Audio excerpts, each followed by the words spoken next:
AITA for ending our engagement after my fiancée went on a private trip with her ex? The morning Sloane left with Gavin, I was standing at the kitchen counter staring at a hotel confirmation that made my coffee go cold. I'm Colin, 37, and until that weekend, Sloane and I had been together for 5 years.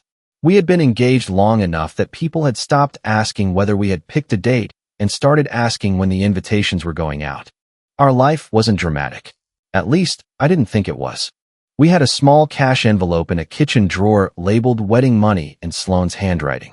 We had a reservation for an engagement dinner with both families and a handful of close friends. We had a shared email address used for deposits, invoices, vendor questions, and all the boring administrative stuff that comes with planning a wedding. We also had a running argument about coffee mugs.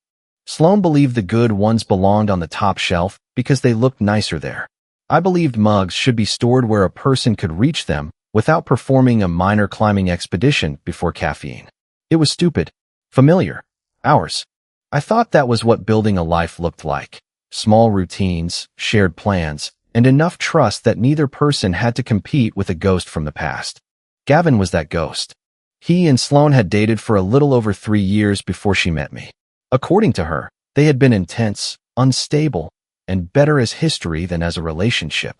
She told me early on that they still checked in occasionally because they had known each other through some difficult years. At first, I didn't care. A birthday message didn't threaten me. Neither did a polite holiday text or a social media reaction. I had people in my own past I could speak to without secretly wanting to rebuild a life with them.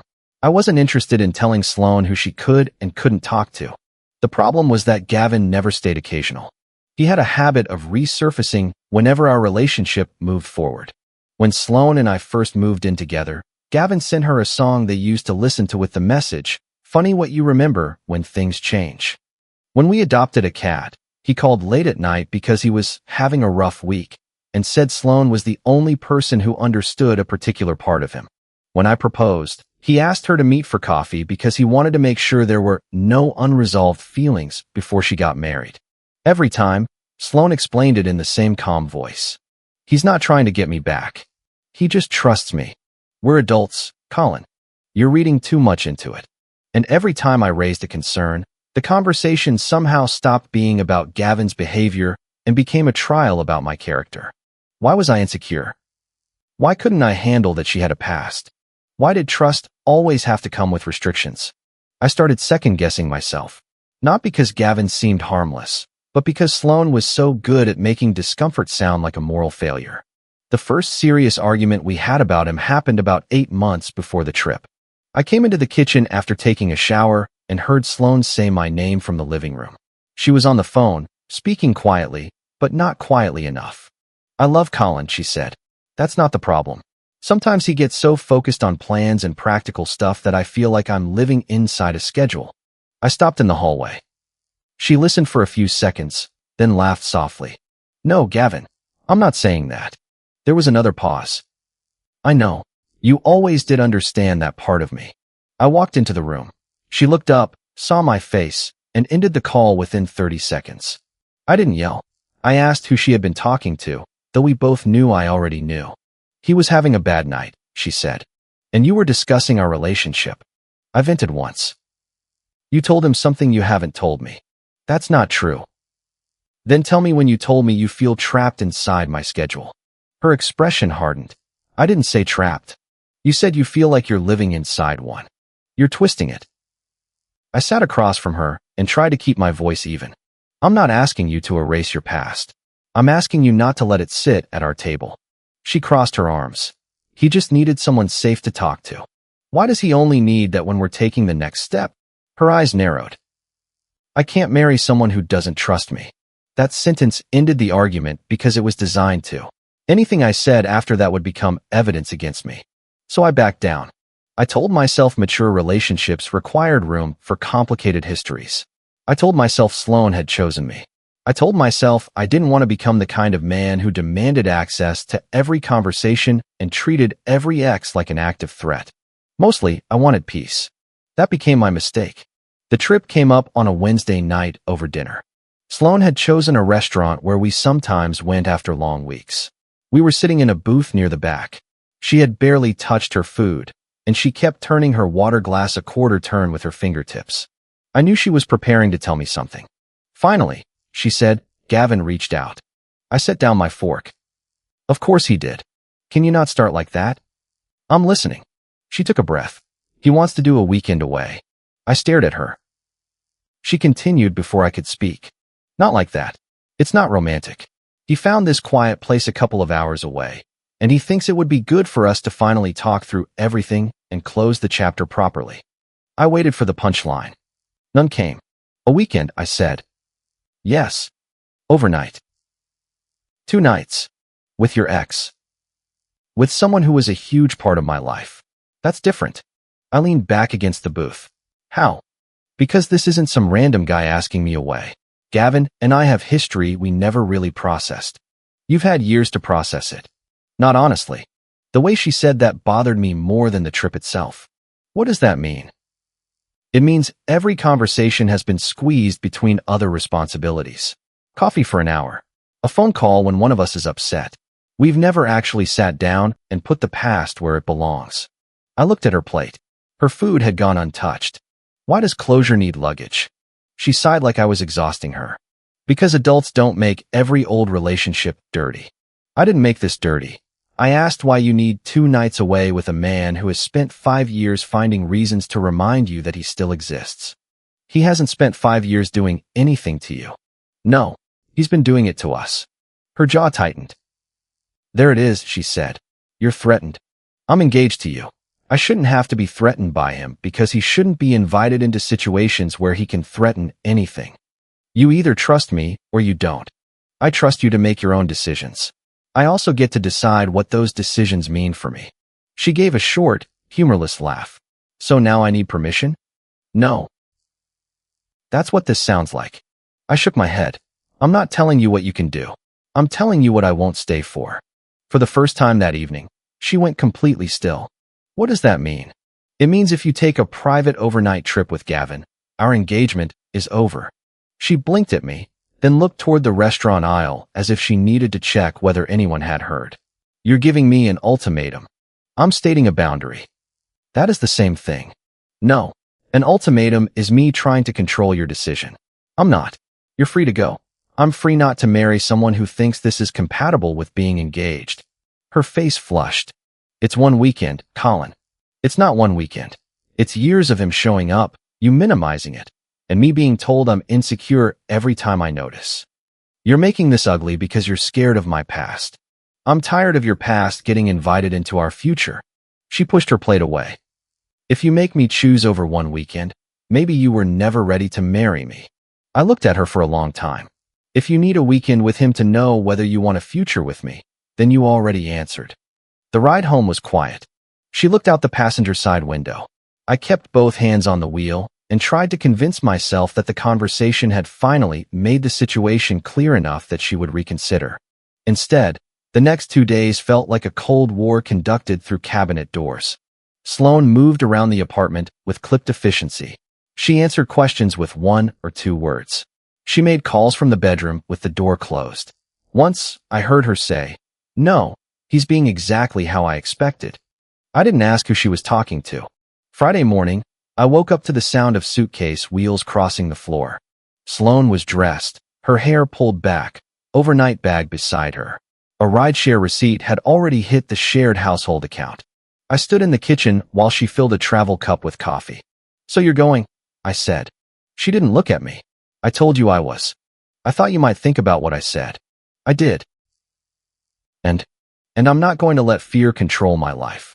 I almost laughed, but there was nothing funny about it. My fear isn't controlling your life. Your choice is ending our engagement. She screwed the lid onto the cup. "You don't mean that." "I do." "No, you don't. You're angry. You want me to panic and cancel. I want you to understand that I won't marry you after this." She finally faced me. "If you loved me, you would trust me. If you respected me, we wouldn't be having this conversation." The notification that her driver had arrived sounded from her phone. For a second, something uncertain passed across her face. I thought she might put the bag down. Instead, she lifted the handle. "You'll calm down," she said. Then she left. She didn't kiss me goodbye. She didn't say she loved me. She pulled the door shut, and a few seconds later I heard the suitcase bump down the front steps. I stood there listening until the building went quiet again. I almost called her. My hand was already on my phone. I imagined telling her to come back. I imagined promising that we could work through the Gavin issue later. I imagined lowering the consequence enough that neither of us would have to face what she had chosen. Then I realized that was exactly what she expected. So I called Pierce instead. He answered on the third ring. What happened? I told him. There was a long silence. She actually went? He asked. Yes. After you told her it would end the engagement? Yes. And now you're thinking about calling her. I looked at the phone. How did you know?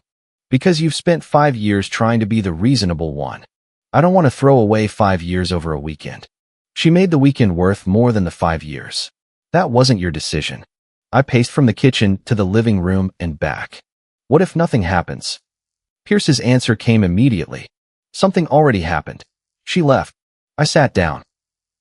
He continued, don't audition for the role she already gave someone else. That's harsh. It's accurate. I rubbed my forehead. I'm angry. Good. Don't text while you're angry. I drafted something. Delete it. I opened the voicemail draft I had recorded without sending. It was 4 minutes of me explaining myself to someone who had understood me perfectly and gone anyway. I deleted it. Cancel whatever has your name on it, Pierce said. Keep receipts. Don't touch her property. Don't make threats. Let her choice speak. After we hung up, I went back to the kitchen. That was when I saw the email. Our shared wedding planning inbox was open on the laptop because I had been waiting for the final engagement dinner invoice. The deposit had a refund deadline that afternoon, and I needed to confirm the amount before deciding what to do. A new message had arrived less than an hour earlier. The subject line included Gavin's name and the words weekend reservation confirmed. At first, I thought it had been forwarded by mistake.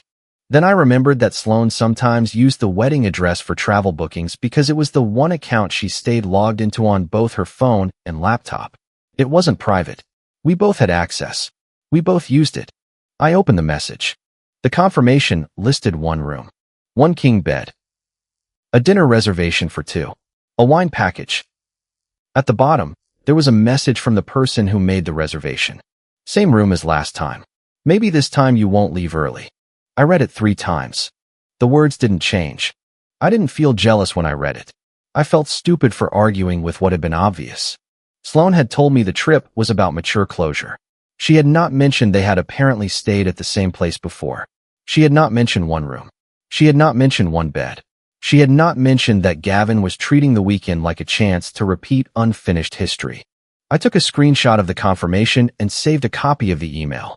Then I closed the laptop and called Anya. My sister is 6 years older than me and usually refuses to get involved in relationship disputes. She believes people tell stories in ways that make themselves easier to defend, including her own brother. So I gave her only the facts. Sloane planned a 2-night trip with Gavin.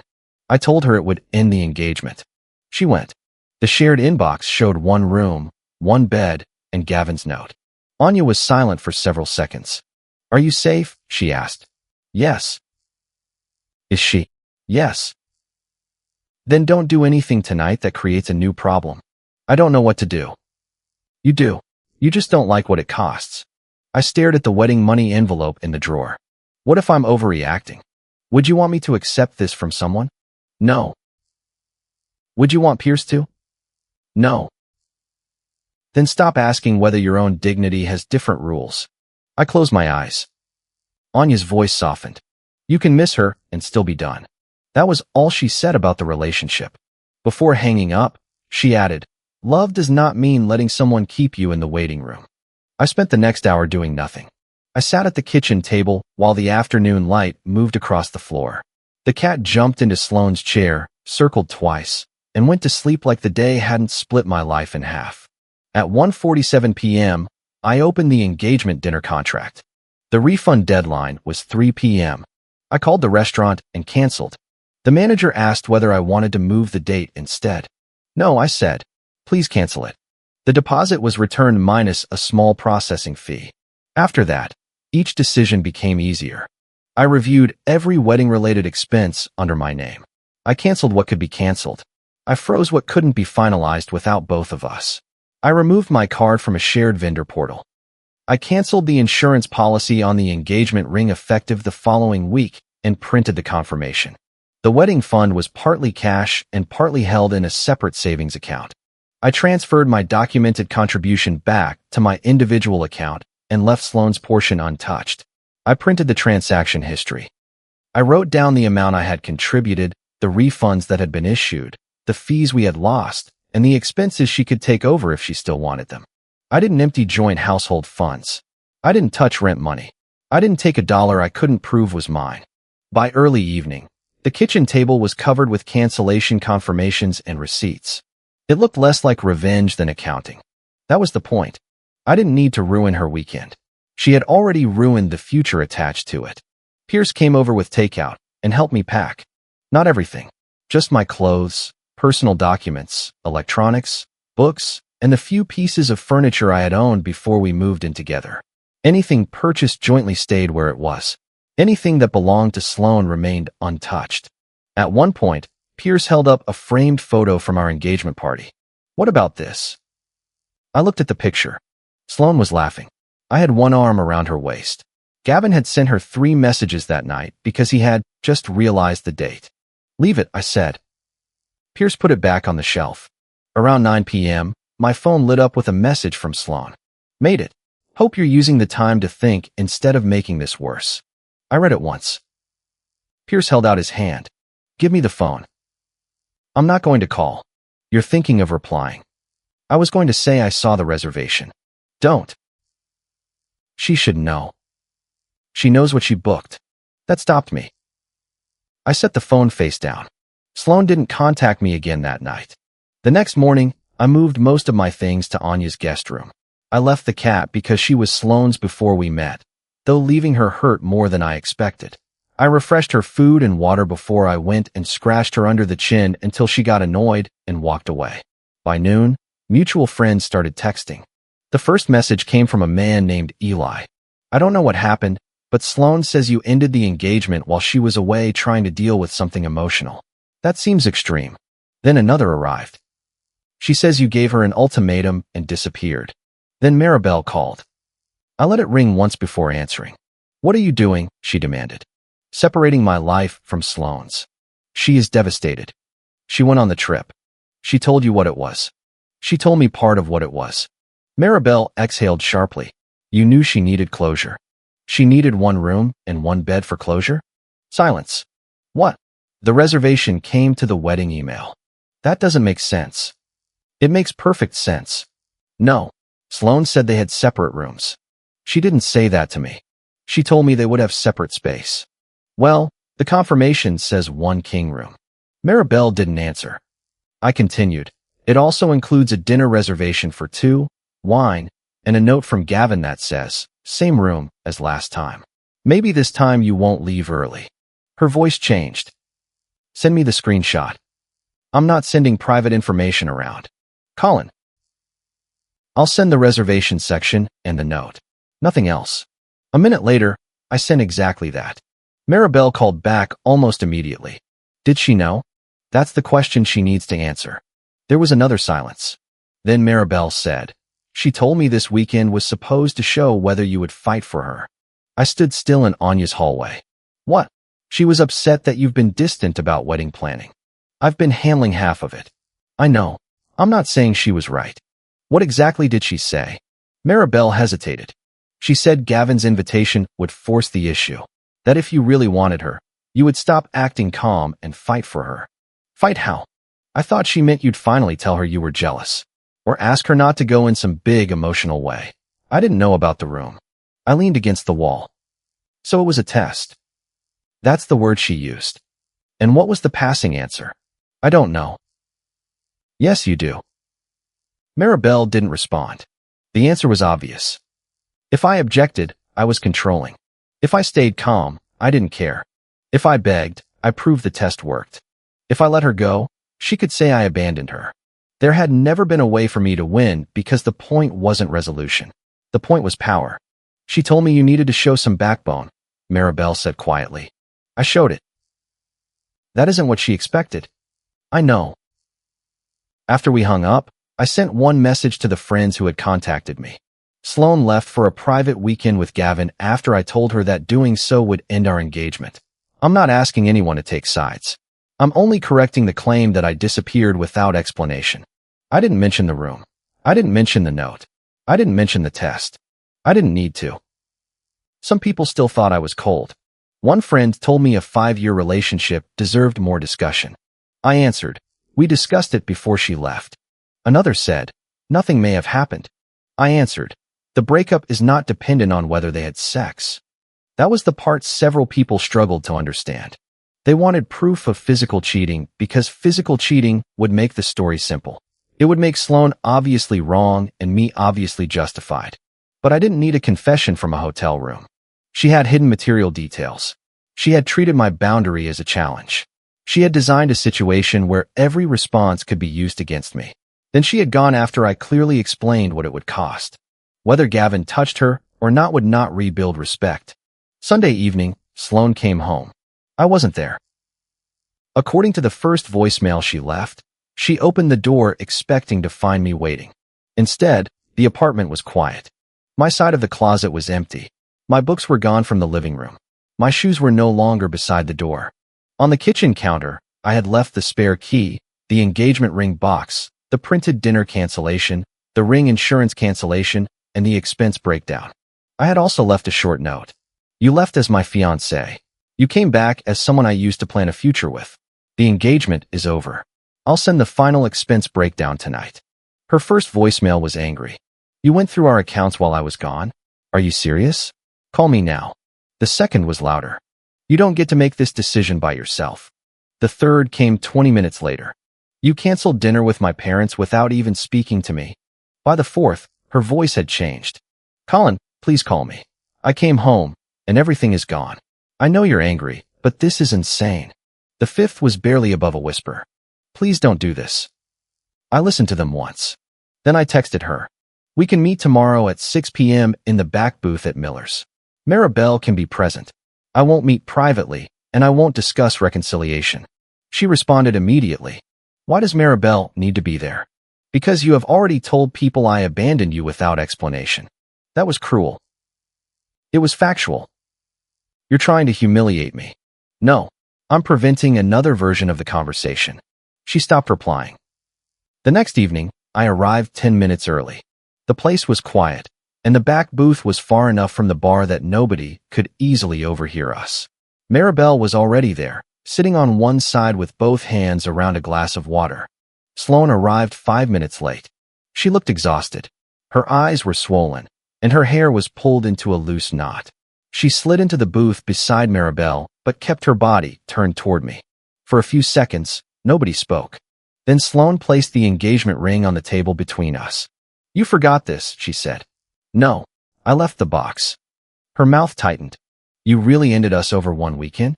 "No, I ended us because you turned my boundary into a dare." She looked at Maribel, then back at me. "I didn't turn anything into a dare. Did you call it a test?" Her eyes flashed. "So she told you." Maribel shifted beside her. "You didn't tell me about the room." Sloane ignored her.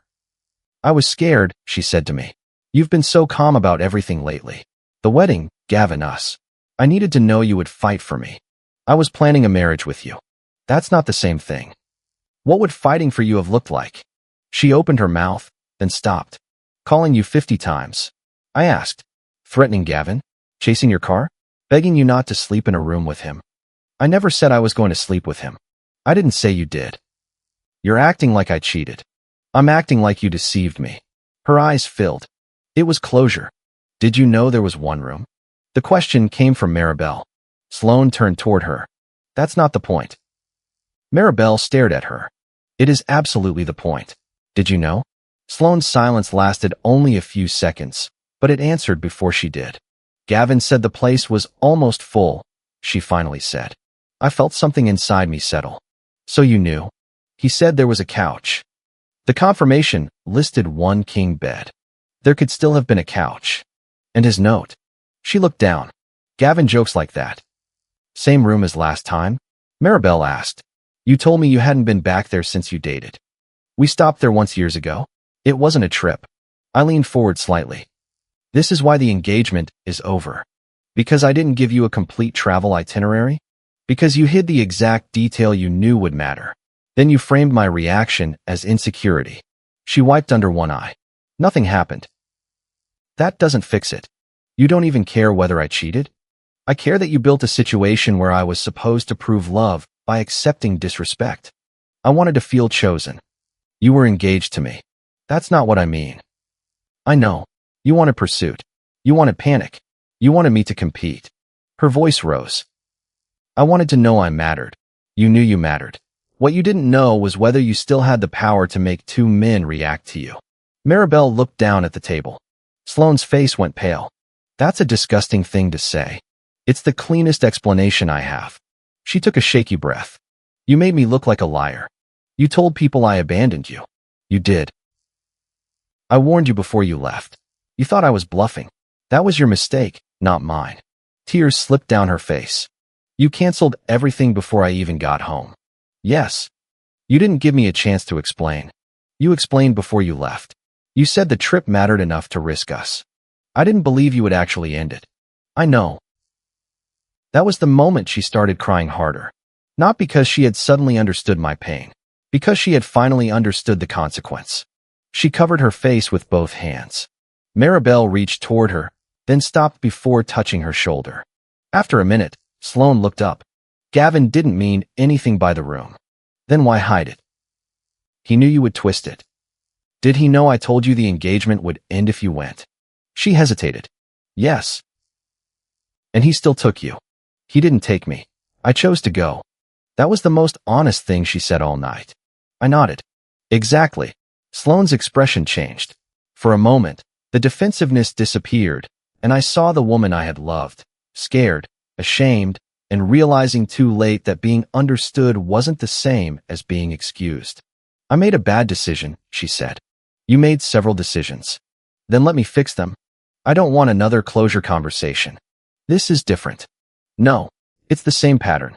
You cross a line, explain why the line was unfair, then ask me to prove love by staying. I'll cut him off. You should decide that for yourself. It won't change my decision. She stared at me. So there's nothing I can do. Not to restore the engagement. That's punishment. No, punishment would be me staying to make you suffer. I'm leaving. She pushed the ring across the table. I don't want it. I'll handle it. What does that mean? It means the ring was purchased by me for an engagement that no longer exists. I'll return it if possible or sell it. The proceeds will not be used to cover your share of anything. Maribel spoke quietly. That's fair. Sloane turned on her. Whose side are you on? I'm not on a side. I asked you if there were separate rooms, and you said yes. I said there would be separate space. You let me defend you with information that wasn't true. Sloane looked away. The conversation lasted another 40 minutes, but nothing important changed. She asked whether I had ever really loved her. I said yes. She asked how I could walk away so calmly. I told her calm wasn't the same as easy. She accused me of caring more about being right than saving the relationship. I told her I had tried to save it before she packed. Finally, she asked, what am I supposed to tell my parents? The truth. Her laugh came out broken. You know it isn't that simple. It became simple when you told people I disappeared. I slid a printed copy of the expense breakdown across the table. It listed each canceled deposit, each refund, each lost fee, and each remaining obligation. Anything in your name is yours, I said. Anything in my name has been canceled. The dinner is gone. The photographer's hold was released. The venue inquiry never became a contract. Your part of the savings is still yours. She looked at the page but didn't touch it. You planned all of this while I was gone. Yes. While I was crying and trying to figure things out. You were on a weekend trip with your ex. That doesn't mean I wasn't hurting. I believe you were hurting. She looked up, almost hopeful. I continued. I also believe you expected your hurt to matter more than your choice. That ended the meeting. Sloane stood, picked up her purse, and left the ring on the table. Maribel stayed behind for a minute. I'm sorry, she said. You didn't book the room. I helped her believe the test was normal. You didn't know the full story. I should have asked better questions. I folded the expense sheet Sloane had left behind. We both should have. The next week was ugly in quieter ways. Sloane's parents contacted me separately. Her mother asked me to reconsider because people panic before weddings. Her father wanted to know whether there had been physical cheating. I gave both of them the same answer. The engagement ended because Sloane knowingly took a private overnight trip with Gavin after I told her it would end the relationship, and because she hid the room arrangement. I won't discuss more than that. Her mother said, 5 years deserves forgiveness. I replied, forgiveness and marriage are different decisions. Some mutual friends continued to think I had reacted too quickly. Others changed their opinion when Maribel stopped repeating Sloane's version and confirmed there had been more to the trip than she had first been told. I never posted the reservation publicly. I never sent the screenshot to a group chat. I never contacted Gavin. I didn't have to. He contacted me. His message arrived 3 days after the meeting. I only wanted both of us to have peace. There's history there, and I can't pretend there isn't. I didn't force her to come. I read it twice before responding. You booked one room and wrote, maybe this time you won't leave early. Don't describe that as peace. He replied almost immediately. The room thing wasn't meant to be a big deal. I thought everyone understood what this was. I wrote back. I understood what it was before Sloane did. Then I blocked him.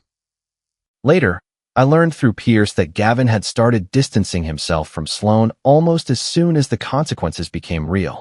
Apparently, he had been comfortable being the unresolved chapter. He liked private calls, emotional history, and the knowledge that he could still pull her attention away from me.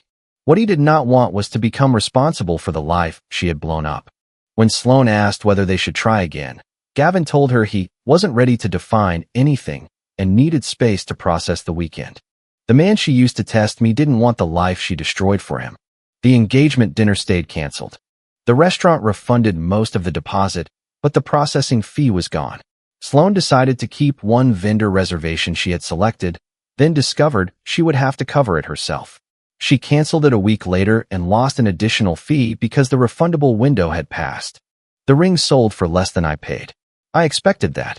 I used part of the money to settle the final shared expenses and kept records of every transaction. 2 weeks after the breakup, Sloane sent me a long email. It was the first time she admitted the test had been unfair. She wrote that she had been terrified marriage would make her invisible. She had gotten used to being pursued by Gavin, then by me, and she did not know how to trust love once it became ordinary. She said my steadiness had started to feel like indifference, even though she now understood it had been commitment. She also admitted she knew the room arrangement before leaving. She claimed she intended to sleep on whatever couch or chair was available. She said nothing physical happened, that she spent most of the first night crying, and that Gavin became irritated when she refused to discuss whether they still had a chance. I believed some of it. Maybe all of it. It didn't matter. She ended by asking for one conversation without witnesses. I replied with 3 sentences. I believe you regret what happened. I do not believe regret restores the trust required for marriage. I wish you well, but the engagement remains over. She did not respond. Months later, I signed the last document removing my name from a shared account we had used for household expenses. The process was boring. A bank representative verified our identities, printed 2 forms, and asked whether we needed anything else. Sloane and I stood a few feet apart. She looked thinner, tired, but not destroyed. I was glad for that. When the representative stepped away, Sloane glanced at me. I really thought you would fight for me, she said. I did. She frowned. For years, I fought to keep Gavin from becoming a problem without asking you to erase him from your life. I fought to make plans with you. I fought to explain the same boundary until I ran out of ways to say it. That isn't what I meant. I know. The representative returned, and we finished the paperwork. Outside, Sloane paused near the door. Do you hate me? No. Would that be easier? Probably. She nodded slowly. I'm sorry. I know. That was the last private conversation we had. I still think about the kitchen sometimes. The top shelf where Sloane insisted the good mugs belonged. The drawer where the wedding envelope sat. The counter where I found the confirmation. The place looked ordinary right up until it didn't. For a while, I was embarrassed by how long I had tolerated the pattern. I kept replaying every late call and every accusation of insecurity, wondering whether I should have left sooner. Eventually, I stopped treating patience like evidence against myself. I had wanted to be fair. I had wanted to trust the woman I planned to marry. Those weren't weaknesses. The weakness was believing a boundary counted even when I refused to enforce it. Sloane didn't lose me because she took one trip. She lost me because she believed commitment gave her permanent access to me, no matter how she tested it. She left expecting me to fight for my place. I let her have the trip, and I took back my life. If you like the stories, don't forget to leave a comment and support the channel by subscribing. See you in the upcoming stories.